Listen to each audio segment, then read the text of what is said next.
অস্থায়ী ঝাড়ুদার হিসেবে নিয়োগ পেলেও এখন আর ঝাড়ু দেন না অফিসে। একজন ভাতের হোটেলের কর্মচারী থেকে এখন তিনি উপজেলা সাব রেজিস্ট্রার অফিসের কোটিপতি ঝাড়ুদার। মাত্র ৭০ টাকা দৈনিক বেতনে চাকরি শুরু করলেও এখন মোহাম্মদ ইয়াকুব কোটি টাকার মালিক। বাড়ি চট্টগ্রামের রাঙ্গুনিয়া উপজেলার কোদালা গ্রামে। নিজে তো বটেই, শাশুড়ি নানি শাশুড়ি সহ কয়েক আত্মীয়র নামে গড়েছেন কোটি টাকার সম্পদ। 2টি প্রাইভেট কারও আছে তার। ইয়াকুবের সঙ্গে বনিবনা না হলে কোনো রেজিস্ট্রি করান না সাব রেজিস্ট্রার।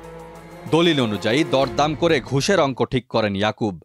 সাব রেজিস্ট্রারের ভাগ বুঝিয়ে দিয়ে বাকিটা নিজে রেখে দেন। এভাবেই তিনি ভাগের টাকায় কোটিপতি।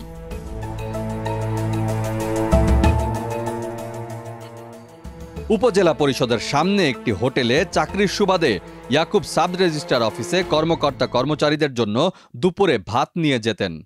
এরপর ২০০৬ সালে তিনি ঝাড়ুদার হিসেবে কাজ শুরু করেন সেই অফিসে।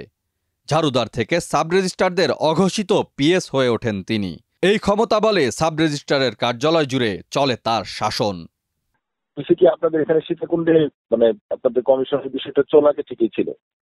আমি যদি আসলে টাচ করে কমিশনটা একদম বন্ধ করে দিই, তাহলে এখানকার জনগণই হচ্ছে দেখা যাচ্ছে যে এই বিষয়টা নিয়ে আমার কাছে আসা শুরু করে। মানে আমি আসলে আপনার কাজটা যে করবো ঠিকঠাক মতো, এটার জন্য তো আমাকে একটু সুযোগ দিতে হয়। একদিনে 10টা কমিশন, আমাকে 10 দিনে মুভ করতে পারবো না। আবার যদি কমিশন করি যে আমি কমিশন করবো না, ইন দ্যাট কেস আবার বলবো যে সাব রেজিস্ট্রার কমিশন করে না। বুঝতে পারছেন? বুঝতে পারছি। আর এমনিতে তো তাহলে অভিযোগগুলা যেগুলা বিভিন্ন জায়গা থেকে আসতেছে এটা মিথ্যা আর কি?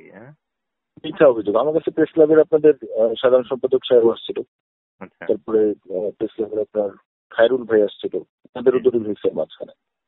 এটা আসলে কোন একটা গ্রুপ থাকতে পারে, যে গ্রুপটা হচ্ছে আসলে মোটিভেশন থেকে এটা করতে পারে আর কি।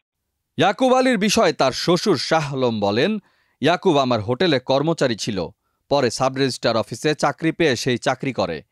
তার সম্পদের বিষয়ে আমার কিছু জানা নেই। আপনার মেয়ের জামাই না? জি জি। আপনার এখানে তো মনে আগে চাকরি করতো না দোকানে? জি হ্যাঁ। আপনার জায়গা সম্পদ তো অনেক কিনছে, এগুলো কি সঠিক নাকি? আমি তো জানি না সেটা।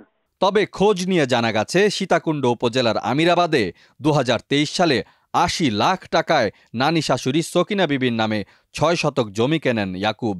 এর আগে ২০১৬ সালে মহাদেবপুর মৌজায় কেনেন ১০ শতক জমি, যার বর্তমান মূল্য ৭০ লাখ টাকা। এছাড়াও নডালিয়া মৌজায় শাশুড়ির নামে কিনেছেন ১ একরের বেশি জমি। এদিকে অভিযোগের বিষয়ে ইয়াকুব বলেন, তার কোনো অবৈধ সম্পদ নেই। তিনি সাব রেজিস্ট্রার অফিসে আর যাবেন না, চাকরিও করবেন না। ডেস্ক রিপোর্ট, দেশ রূপান্তর।